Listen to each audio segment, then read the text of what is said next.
사순절 십자가 일신념 19번째 날입니다. 다 함께 찬송가 270장 변찮는 주님의 사랑과 찬송하시겠습니다. 변찮는 주님의 사랑과 거룩한 보혈의 공로를 우리 다 찬양을 합시다.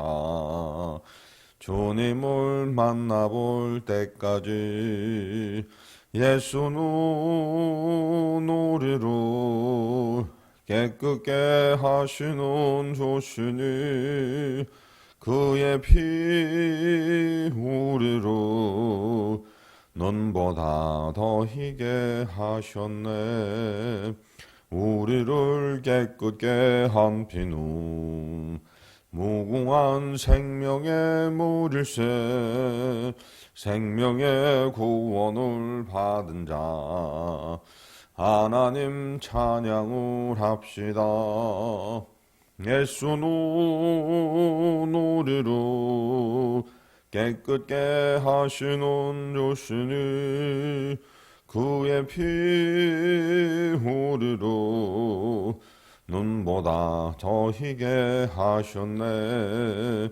주님의 거룩한 보혈을 날마다 입으로 간증해 담대히 쌓으며 나가세.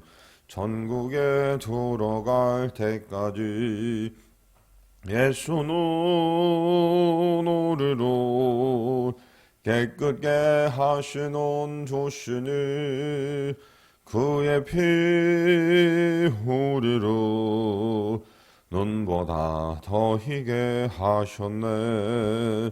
십자가 단단히 붙잡고 날마다 이기며 나가세.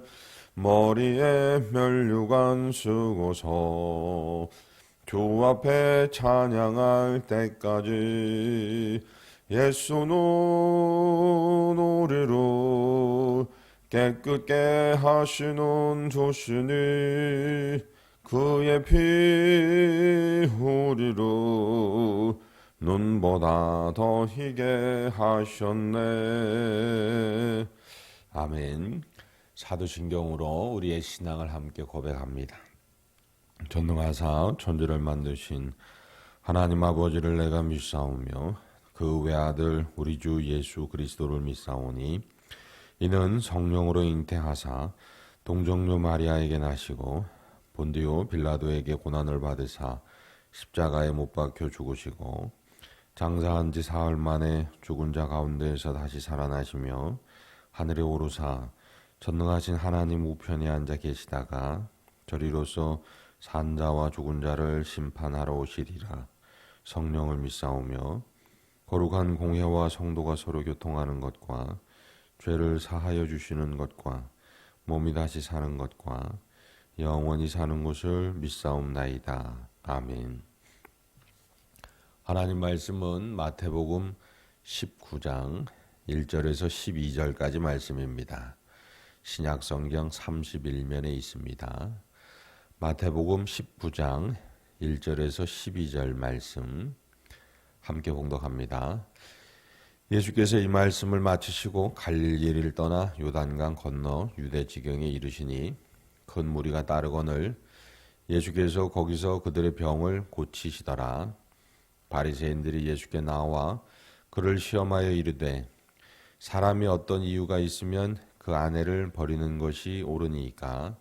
예수께서 대답하여 이르시되 사람을 지으신 이가 본래 그들을 남자와 여자로 지으시고 말씀하시기를 그러므로 사람이 그 부모를 떠나서 아내에게 합하여 그 둘이 한 몸이 될지니라 하신 것을 읽지 못하였느냐.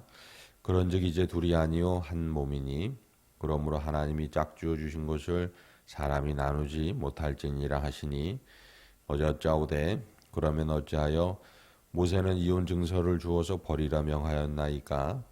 예수께서 이르시되 모세가 너희 마음의 완악함 때문에 아내 버림을 허락하였거니와 본래는 그렇지 아니하니라.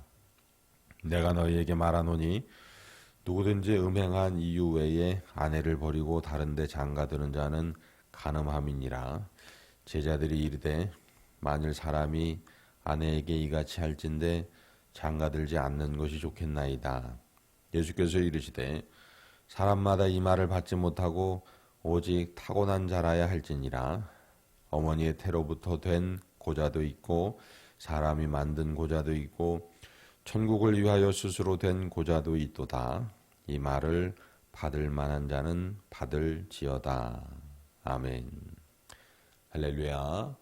오늘 말씀은 예수님께서 1절 말씀에서 보이고 있듯이 예수께서 이 말씀을 마치시고 그리고 갈릴리를 떠나 요단강 건너 유대 지경에 이르셨습니다.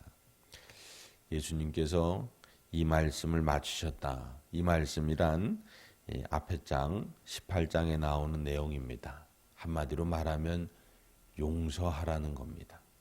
용서하는 삶을 살라는 겁니다. 이 용서의 말씀을 마치시고 이제 예수님께서 유대 지경으로 가셨습니다. 그곳에서도 하나님의 말씀을 전하려고 하셨죠. 그곳에서 두 부류의 사람들이 예수님을 따랐습니다. 말씀을 보면 첫 번째는 큰 무리가 따랐습니다. 그들은 고침을 받았습니다. 그리고 두 번째는 바리새인이 따라왔습니다. 그런데 그들은 예수님을 이 이혼에 대한 질문으로 함정에 빠뜨리려고 했습니다. 이혼에 대한 말씀이 오늘 본문에 나오고 있습니다. 신명기 24장 1절에서는 사람이 아내를 취하여 데려온 후에 수치되는 일이 그녀에게 발견되면 이혼 증서를 써주고 집에서 내어 보내라고 규정하고 있습니다. 자, 수치되는 일. 문제는 이 수치되는 일이 무엇이냐, 무엇을 수치되는 일로 보느냐라는 것인데요. 이 바리새인들, 예수님을 따라온 이 바리새인들 중에서도 의견이 분분했습니다. 그들 중에 샴마이 학파라는 사람들은 수치되는 일을 아내의 간음으로 이거 하나로 규정하고 있습니다. 그리고 그런데 힐렐 학파, 바리새인들 중에서도 힐렐 학파는 광범위하게 적용해서 비교적 이혼을 자유롭게 허용하고 그렇게 살았습니다. 자, 중요한 건 바리새인들이 왜 예수님께 이혼에 대한 질문을 던졌느냐라는 겁니다. 그 질문을 던진 요지입니다.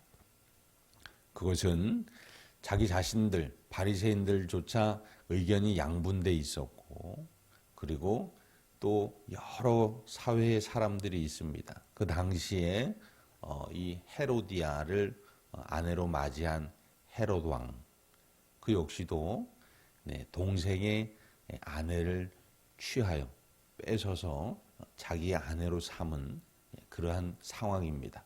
아주 복잡한 상황 속에서 예수님이 어느 누구 한 사람, 한 부류의 편을 들게 되면 나머지에게 비난을 받고 공격을 받을 수 있도록 한 함정의 질문이라는 겁니다. 그런데 예수님께서 바리새인들의 이 질문에 하나님의 뜻을 전합니다. 간음함 외에 그 다른 어떤 이유라도 아내를 버리고 다른 데 장가드는 자는 간음함이라 라고 선포하십니다. 예수님께서 이렇게 말씀하신 건 너희들이 이혼에 대해서 기준을 분명히 해야 한다는 겁니다. 그것은 사람의 뜻대로 하지 말고 네 마음대로 하지 말고 같이 사는 것도 하나님의 뜻대로, 그리고 헤어지는 것도 하나님의 뜻대로 해야 한다라는 것입니다. 같이 사는 건 그냥 네가 좋아서 같이 사는 게 아니라 하나님이 짝지어 주신 배필이라 여기며 함께 살아야 하는 것이고, 그리고 함께 살 수 없다면 그건 역시도 오늘 예수님은 간음함이라는 것 하나를 말씀하시는데, 주님의 뜻에 맞는 상태에서 그렇게 나뉘는 것도 행해야 한다라고 말씀하고 계시는 겁니다. 사랑하는 성도 여러분, 바리새인들처럼 예수님 앞에 나아가지 않기를 주님의 이름으로 소망합니다. 우리는 때로 우리가 너무 강해요.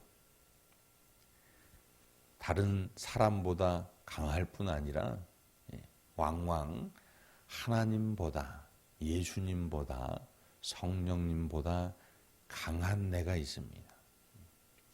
하나님의 말씀이 여기 있는데 그럼에도 불구하고 내 살아온 세월의 철학이 더 셀 때가 있습니다.